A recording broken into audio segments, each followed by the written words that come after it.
And I'm going to start sharing my screen. I will take questions at the end, so if you can wait until the end, that's really helpful, just because a lot of it will get answered as we move through everything. Some of you, because you've been in this program, have heard a lot of what I'm about to say, but as you know, it's different. Each year you move through this. So this is really geared toward the Mechina age group.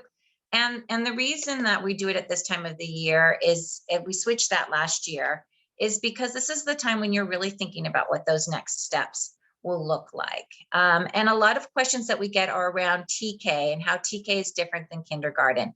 This really mattered a little bit more to you last year than this year, but just as a refresher, because you will hear about it, I want to run through it. Pre-K is our Mechina program. And the most important thing that you can do for your kiddo is making sure that they have that pre-K experience before they go on to elementary school. So many of your children will qualify for a TK based on their birth date. And you've already done the most important step, which is to make sure that they have that pre-K experience before a TK experience or before a kindergarten experience. And their birth date is what dictates all of that. So in LAUSD, if a child turns 5 between after September 1st and after December 1st, then they qualify for a TK. Everybody else goes to kindergarten. If you are considering, if your child, let's say your child has an August birthday or even a July birthday, and you feel like they just need one more year in a little bit more of a nurturing, slowed down version of a kindergarten classroom, then that you would need to consider a TK in a private school setting because of that birth date. So kindergarten and TK are very similar. However, transitional kindergarten, which is what TK stands for, is kindergarten without the expectancy of mastery. So you will often find it's a similar curriculum, not always exactly the same. You will find that the social and emotional expectations are a little bit different. So if you're not sure what program is best for your kiddo, that's what the parent-teacher conferences are about. That's what I'm here to talk to you about. And then, as I said, you have these other wonderful resources here that I can put you in touch with. And it's really important that you do consider what's best for your kiddo with all of us, because we know your kiddo's the best. Catherine, I'm going to turn it over to you for just a second, because maybe you can sort of explain what that looks like in our elementary school setting, which I think is important. Yeah, TK is heavily determined by the context. It looks very different whether you're in a private school environment or a public school environment. In public school environments, those kiddos are not in kindergarten. They are in transitional kindergarten, and their teachers have specialized training, but they really are navigating all of the curriculum expectations and assessments of kindergartners. That part is very consistent to an elementary school environment. TK in our program looks a little bit different. One of the components of difference is the birth date range that we consider. We're really looking at kiddos that have birthdays sort of the back half of July, August, September, and the early part of October. And that doesn't mean that it's an absolute, but we're really looking at kids kind of in that birth date range that may need another year of social and emotional development. Often those kids are primed and curious to dip into that academic content, but they need a little bit more of those foundational skills, the executive functioning skills and the social emotional regulation to really thrive in elementary school. So our TK program and the TK program in several private schools is often focused on meeting kids' kind of just right curiosity with the academic component, giving them exposure to all of that kindergarten content, really thematic learning. And for those kids that are like insatiably ready to become readers, we're giving them that too. But the primary focus of TK is really building those executive functioning skills and that social emotional maturity to navigate a more complex elementary school environment. Whether your child's going to TK or kindergarten, it's a big step up. Just like going from nursery to Mechina is a big step up. And so if you have a kiddo that may qualify for TK, you're going to really want to look at the context of what does that specific school do to structure their TK program? Because there's a lot of variation. Thank you, Catherine. I also think feels a little bit of a fast forward for your child, but I do want to talk a little bit have Rabbi Kira talk to you a little bit about what does it look like when your child goes on to religious school and they have one of those kind of what we call those tricky birthdays where they may be going to TK before they go to kindergarten, and what that looks like in their trajectory in the elementary school as they prepare for their B'nai Mitzvah. So Rabbi Kira, do you mind? Sure. So our religious school program we really see as a continuation of this amazing Jewish education that your kiddos are getting here in the Early Childhood Center. They love being Jewish. They have these positive associations with their Jewish identity, and we want to build on that throughout religious school. For some of these tricky birthdays, as Claudine mentioned, we group kiddos according to their age. And so if you have a kiddo that's going into TK in their regular school, they might be in what we call our kindergarten class. They will continue on to that trajectory. And so generally as a class, they will become B'nai Mitzvah within the same year of each other. Now, what might happen is that your kiddo falls kind of right in that sweet spot where they might want to, start right off in our kindergarten class, and then they might stay another year in that kindergarten level so that they're with the same age group. And the idea is that they're just going to continue to get that positive Jewish experience. They're just going to continue to be with their Jewish classmates, be with their Jewish community. And so we really want to keep them together because that's part of the beauty of religious school is that these kiddos, we have 2 seniors in high school right now that are graduating that have been together since preschool here. And we had our last year graduating class also had been together for their entire Jewish education. And that's one of the beauties of our program. And so they'll start next year, they'll start in religious school and they'll continue on up with their class as they grow up all the way through 12th grade. Thank you. Go ahead and switch our slide now. When should you apply? I'm sorry, when should you tour an elementary school and how do you apply? Really important questions. You heard me last year telling you that your sweet spot is that spring of that year before you need to apply. So if this is the year this will be the year that you would be applying, this is the time of year where you really want to narrow down those choices, do another tour. If you hadn't started that process, then you can do that now. If you're going off, there are many wonderful public schools around here, and many of you had planned to do that. Find out from those public schools, when are they doing their open houses? When can you go see the school? And if they're not doing something like that, find out when their open house is, because that's another opportunity to see their school. Schools are slowly bringing back their tours, or they're finding other ways to do tours just like we are. So they may be doing it on Zoom. They may be doing it in person. They may be doing it one-on-one. So it really varies right now, but this is the time to really narrow down those choices. You want to make sure that if you are applying to a private school, that you follow that very careful process that I sent out and Carla sent out. It really guides how to make sure that we get the application, the recommendation pieces that we need to fill out. And then we have a very structured internal way of making sure that everything that the school may need, they get that in a very timely manner. And it can look a little different at different schools, but I'm actually going to turn it back over to Catherine because it's a pretty unified application process now, and maybe she can explain that a little bit. Yeah, most private schools in the Los Angeles area are part of a consortium, and the consortium sets the admissions timeline. And so that timeline is open now. So most private schools, including ours, are hosting tours this fall. Both kind of virtual information sessions and then private on-site tours is what you can expect pretty much across the board for most elementary schools that are private schools. Applications are really due like right after winter break. And so you're going to want to make sure the process very carefully that Carla had shared with you if you are considering private schools. This process is a long one. You are going to be filling out forms on interviews, on tours now, and then you're going to receive an admissions decision in March. So you don't have to make a decision today about what your plan is. But if you want to leave that option open for yourself, it's kind of time to get moving.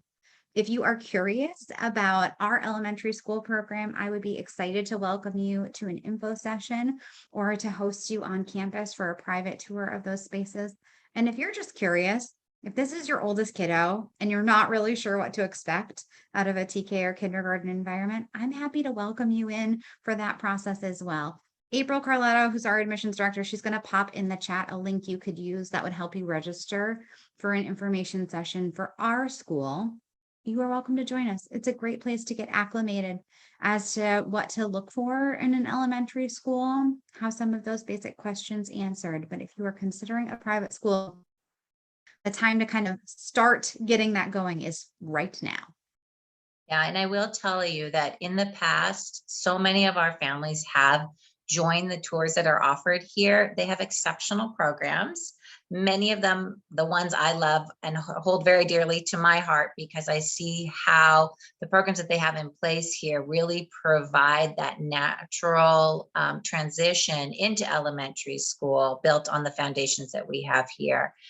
Many of the programs that they use, you will see in a lot of other private schools and some of the public schools as well. So it just gives you a little sense of what's going to happen next for your kiddo. As Catherine said, it may be a great opportunity for you to get a glimpse of that as well. What should you be looking for in an elementary school? So as I said, you really want to make sure you've put your children in a developmental play-based preschool that we've really focused in on fostering and building on their social and emotional growth. So you want that to consider. That should be a priority or one of the priorities of a school. And consider what the environment is best for your child. If your child goes on to public school, it can be a wonderful experience, but something to know is that their ratios are going to quadruple what they have now. So if you feel like your kiddo or your teachers feel like your kiddo needs a smaller setting, it's probably good to consider a private school setting for you where the ratios will be smaller. Ask those questions around the curriculum. What kind of curriculum are they providing? What are the extracurricular programs that they have? How often do children get to participate in those? You'll often hear from potentially other parents in a program. Those are good pieces to get as well, but make sure it's somebody that you know has a similar philosophy to you, not just somebody who you've met on the street necessarily. You want to make sure the school has community building activities. We're just starting to get back into that. And I think that's one of the things that everybody's missed the most. So you want to know, what would it look like in a typical year and how are they warming back up to that? You don't want somebody doing it too fast either. That would tell you a little bit of information. So I think that's a really important question. And then, of course, what's their mission statement? What is the philosophy of the school? Same things that you did when you came on a tour with myself. You'll want to be doing the same thing in this process. So you already know how to do that piece. How do I make sure my child is ready for kindergarten? So the first thing, or TK, the first thing is what I've said already, is you've already put them in a pre-K experience. They're already in Mechina. It's really important. We talked a lot about resiliency last year because there was so much going on around COVID, but we are getting back to a sense of normal. And it's important to provide other moments where resiliency needs to happen. For example, it can happen with a friend. Maybe you're at the park or a friend here and they don't want to play with your kiddo in that moment. That doesn't really mean that the world has crumbled. It can feel like that to us because we have a different set of understanding that we bring to those situations. But it's really important to help normalize that for your child Let them experience those moments when things don't go quite the way they hope that they would go, and create some of those moments for them. Flexibility is a really important skill that children need to have. Change things up a little bit. If you notice that your child likes the same routine all the time, or the same way of going to bed all the time, switch it up. Help them learn to look at things in a different way. It's really important to embrace that growth mindset so that they can learn to be more flexible. This will also create moments to practice self-regulation. Kids need to learn to be able to take a deep breath, to squeeze something if they need to go to a quiet area. These are things that they practice every day, all the time in their preschool setting. And it's really important that they get to do that at home as well. We also, Catherine talked a lot about those executive function skills, really putting into place that notion of, if I make this choice, what is going to happen? And so we see that a lot in their peer relationships. And letting children kind of move through it. They may make a mistake. It may not go the way they want, but that's a part of building those executive functioning skills. Again, navigating those conflicts, helping them also understand something from a different lens, building that empathy, and looking at things in a different way. They're also doing a lot of problem solving when that is happening. So problem solving in the sense of, how can we help in this situation? Or, I know you're really frustrated. What do you think we can do? These seem like pretty natural things that should happen, but sometimes we have to really be more present to create those moments. Yes, those emerging reading and writing and other curricular skills are important. Letter awareness, they do some phonemic awareness as well. Children are in different spaces with that, but it is important that they come and they enter in with some awareness of letters, numbers, how they work together. And really those broader concepts are more important. So for example, not necessarily adding 1 + 2, but going to the market and grabbing 1 banana, 2 oranges. Wow, how many pieces of fruit do we have when we get home? Really put it in a contextual way that they can understand. That's what's been going on in their classroom. Every child will leave here as an emerging or beginning reader, just from the experiences that they've had in their classrooms. So try not to put too much pressure on having your child know or be ready to be a reader. That will come naturally. The most important piece is allowing them to move through that, partnering with your teachers and finding out, does my kiddo need a little extra with anything at home? But read to your child, talk about what's happening in the story, create new endings for stories that you're reading. That's more important sometimes than knowing exactly what letter they have in front of them and what sound that makes. It all is important, but those broader understandings are the most important piece. Their ability to enter, sustain, and exit play. That's where those executive functioning skills really get practiced. So it's really important that when you have your kiddo have a play date or some time maybe with a sibling or at the park, making sure that they can enter it, stay in it, and then that exit at their age is really important. How do I leave the play? Did I leave a friend behind? Did I just walk away? Did I make sure that it ended? These are things that they're going to practice quite a bit throughout their experience here in the Mechina program. And they need to be able to sit and attend to an activity for 20 to 30 minutes. Your kiddos are getting really good at that, particularly on the carpet where they are experiencing transitions within that time frame. But it's really important that they can sit and they can attend and they can understand those 3-step directions that are happening in those moments to transition to the next activity as well. Those are the things that our kids are really known for when they leave our kindergarten. I know summer feels a little bit farther away. I also know that people are starting to think about it and people are excited because I know there are other summer camps that are opening up this summer that may have been closed in the past. So I want to talk a little bit about what are the best summer camp programs for your children, particularly because we think of them as graduating our program. But I really want to emphasize to all of you that preschool kids should really go to a camp that's catered to preschool age, and that's best in their own preschool setting. Summer camps, traditional summer camps where it's just a summer camp, they don't have to follow the same licensing laws, ratios, qualifications, guidelines that we have to follow. So sometimes you'll find that a freestanding summer camp will take kids as young as age 3.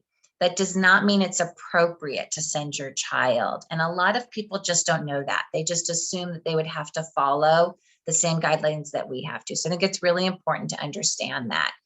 When we think of children entering a typical summer camp experience, that usually happens around first grade or when your child's entering into first grade, at least after the year that they've transitioned into an elementary school setting, because that's a huge transition for your children.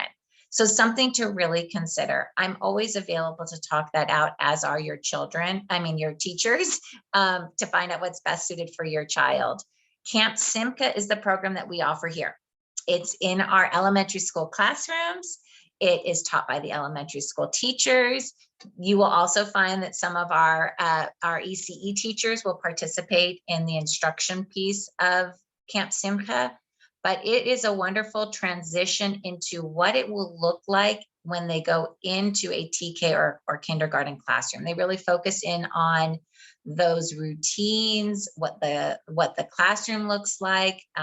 Here at Camp Simca, the teachers will have them take care of their backpacks all by themselves. They're already starting all of that, but it is a different easing into what elementary school will be like. It does follow our same themes. It does follow exactly the same pricing, the same schedule to the day. It feels very much like the ECE summer camp that you are used to, but it is in an elementary school space. It fills up really quickly.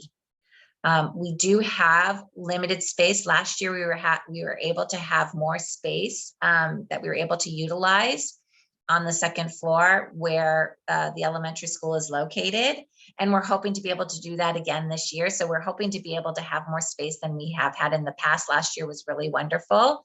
The information for summer camp comes out after we do registration. So just keep that in mind, that it will come out around March, just like last year. So if you have any questions around summer camp, I'm a great person. Also, Shannon is our summer camp coordinator. And so she's also another person that you can reach out to. So it's just a great transition for your kiddos. Staying in the TBH community, I want to turn it back over to Rabbi Kara, because there also is a process. If you are not going to be coming to our elementary school, we really hope that you will continue to stay on in our community. We have a wonderful matriculation rate. It's about 90–95% of our families stay in one of our 2 programs. So Rabbi Kara, do you mind kind of sharing a little bit about that process? Sure. Thank you for clarifying that your kiddos will go to one of 2 places for their TK or kinder year. They'll either continue on with BHDS, or they'll go to another secular school, whether it be private or public or charter. And for those kiddos that don't stay on with BHDS, we welcome you with open arms into our religious school program, so that not just your kiddo continues their Jewish education, but you as a family continues to be part of the TBH community. Once your child is graduated from our BHDS program, and then they move over into our religious school program. The reason for this is that within BHDS, the day school, they're receiving this Jewish education, the Hebrew education, all of that. And so once they've moved on after their 6th grade year, they'll move over into our religious school program. So they're part of the larger community. We really see ourselves as 3 parts of one school, and then under one umbrella of Temple Beth Hillel. it's not just for your kiddos' sake, but it's for your whole family that you continue to come to things. I know some of you came to our pumpkin spice Shabbat. We have a Hanukkah party. We have things that are, ways to bring your whole family and continue your whole family's connection to Jewish community, connection to Jewish life. And so whether you choose to go on to the day school or move into the religious school track, we'll keep you under our wings and keep you all as community. Again, like I mentioned before, a lot of these kiddos have gone to school together in some way for 12 years, and it's really meaningful for them and for their families and for us to see that growth and to see that positive association with Jewish community. And so that continuation of being part of Temple Beth Hillel is important for all of us to maintain this amazing sense of community that you've been building for the last couple of years here. Thank you, Rabbi Kira. This was a lot of information. I know a lot to digest. I have Catherine Jensen doing some tech support right now. I'm trying to get the chat back up. In the meantime, there may be some questions, some things that I did not answer. So you can kind of wave at me or put your little hand up. And while we get that going, Catherine, just signal to me once we've got it going again. Any questions I didn't answer? Yes, Kovan, I see your hand. You're on mute. There you go. Hello. Hi. Hi, this is really helpful. But Rabbi Kira, you were just, when you're talking about remaining in the community, which we would love to do, we're still not sure if we're going to go to our public school. Is there a formal kind of thing focused on the kids, or is it just kind of in general staying within the temple community?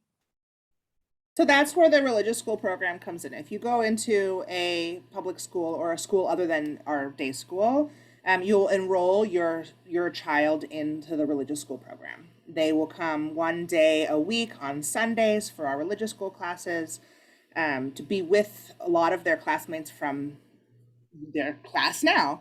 And then you'd also stay a member of the synagogue. So just like membership is part of your ECE experience, it's a part of your religious school experience as well. Does that answer your question, Kovan? Yes, Great. definitely. Thank you. Thank you. So the chat, I have to go in, I would have to go into the main system and fix it. So I'm not going to worry about it. We will send that link from April. I'll send that as a follow-up. I'll also put it on the parent portal, and I'll have the recording of this there as well. But I do want to take any other questions. And just, go ahead and unmute yourself and call out your question if you have one. All right. That means I gave you all the information that you could possibly need, which is fabulous. You know where to find us. You know where to find your teachers. Your teachers do have office hours. So check the portal. If you have any further questions after listening to all of this, you can reach out to them. They're really on top of things. I meet with them on a very regular basis. They fill me in on what's going on with your kiddos as well. So just enjoy this year and let me know if there's anything else that I can do to help you. And I will see you in the parking lot. Thanks again for being here today. Bye, everyone. Thanks, Claudine. Bye.